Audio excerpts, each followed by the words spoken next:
So, according to Cleveland.com, a recent scan revealed a bone bruise to the right knee of one Dean Wade that has a multiple week timeline.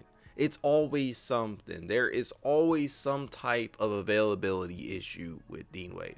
Now, it should be noted that it's being indicated that this is not structural or, and it's completely unrelated to any other past knee issues that he has had, including the meniscus injury that derailed the end of his 2023-24 season, and that there's not really concern about long-term issues with his knee, but Wade's still going to need some treatment, and he's going to have some recovery time.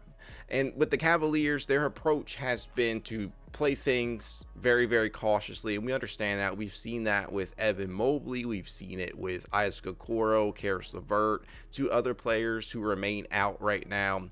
But with the All-Star break approaching, I guess this could not come at a better time. That's probably the wrong thing to say.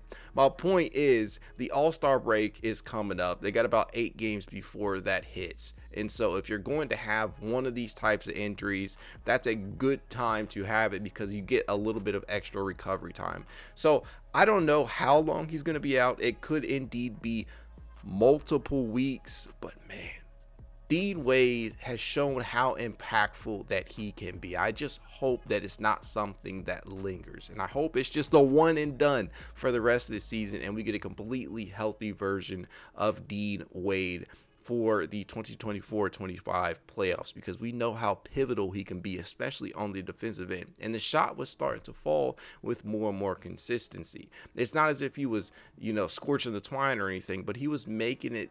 It was making it more and more of a non-issue in regards to defenses leaving him open. Now with Dean out, with Isaac out, with LeVert out, all maybe during these last couple of games before the All-Star break, Max Strus is going to be leaned heavily upon. We saw that in the game against Detroit just last night, where he did a pretty decent job matched up against Cade Cunningham and company. But I'm curious to know what you guys think.